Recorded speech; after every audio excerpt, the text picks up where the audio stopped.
उत्तर प्रदेश के मुख्यमंत्री योगी आदित्यनाथ अपने विवादित बयानों के लिए जाने जाते हैं। इस बार उन्होंने देश की धर्मनिरपेक्षता यानी सेकुलरिज्म को देश के लिए बहुत बड़ा खतरा बता दिया है।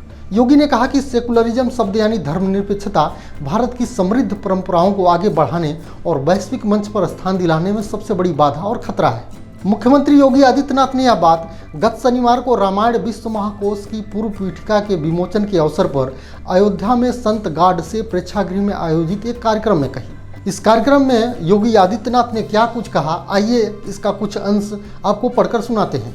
अपनी कंबोडिया यात्रा का वर्णन करते हुए सीएम योगी ने कहा कि मुझे याद है जब मैं एक बार कंबोडिया गया था। कंबोडिया में अंकोर वाट का मंदिर है। अंकोर वाट का जो मंदिर है कहते हैं कि वह कसौटी के पत्थरों से बना है। वह कम्प्लेक्स ही अंकोर वाट कम्प्लेक्स कहलाता है। वहाँ केवल मंदिर ही मंदिर हैं। योगी ने आगे कहा कि अंकोर वाट मंदिर के भ्रमण के दौरान ही जब मैं परिसर के अंदर मौजूद रामायण के चित्रों को एक जगह खड़े होकर देख रहा था, मैं वह दृश्य देख ही रहा था कि तब तक मेरे सामने एक गाइड आया। उसने मुझसे एक दृश्य के बारे में जानकारी देने की बात कही, जिस पर मैं पूछा कि यह क्या है, तो गाइड बोला कि यह गार्ड मंकी है। उन्होंने कहा कि यह गार्ड मंकी क्या है, जिस पर गाइड ने रामायण की दूसरी घटनाओं को बताने के बाद कहा कि ये लंका को जलाने के बाद यह अपनी पूंछ में लगी आग को बुझाने के लिए समुद्र में कूद रहे हैं। तब मैंने कहा गार्ड मंकी को हमारे यहाँ हनुमान जी कहते हैं। तब उसने कहा कि हाँ हनुमान जी। इस पर सीएम योगी ने कहा कि जब मैंने उस लड़के के बारे में पूछा तो उसने बताया कि मैं एक बौद्ध हूँ, और उसने आगे कहा कि हिंदू धर्म से ही बौद्ध धर्म पैदा हुआ है। योगी ने इस घटना के संदर्भ में आगे कहा कि कंबोडिया में रहकर एक बौद्ध यह बोल सकता है कि बौद्ध धर्म हिंदू धर्म से पैदा हुआ है, लेकिन भारत में रहकर बोलेंगे तो यहाँ के बहुत सारे लोगों के सेकुलरिज्म को खतरा पैदा हो जाएगा।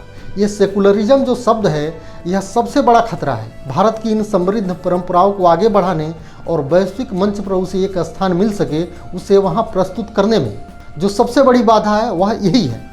योगी ने आगे कहा कि छोटे मोटे जाति झगड़ों में पड़कर हम देशवासियों ने अपना वैभव नष्ट कर दिया है। इन छोटी चीज़ों से निकलकर हमें खुद को विश्व के सामने विराट रूप में रखना चाहिए। मुख्यमंत्री ने कहा कि दुनिया में ऐसा कौन सा देश है जो भारत की परंपराओं पर गौरव की अनुभूति न करता हो।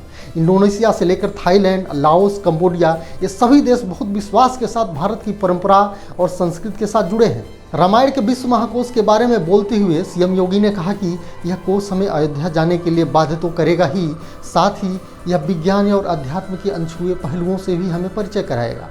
वैसे यह पहली बार नहीं है जब बीजेपी के शीर्ष नेता ने देश के संविधान में मौजूद सेकुलरिज्म पर सवाल उठाया है।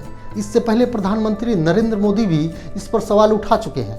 सितंबर 2015 में पीएम जब आयरलैंड की यात्रा पर गए थे तो वहां मोदी के स्वागत के लिए प्रवासी भारतीयों की ओर से एक कार्यक्रम का आयोजन किया गया था, जिसमें बच्चों ने संस्कृत में श्लोक गाकर उनका स्वागत किया। जिस पर प्रधानमंत्री मोदी ने कहा कि आयरलैंड में बच्चे संस्कृत में मंत्रोच्चारण कर रहे हैं, यहाँ तो हम कर सकते हैं, लेकिन अगर हिंदुस्तान में करते तो धर्मनिरपेक्षता पर ही सवालिया निशान खड़े हो जाते।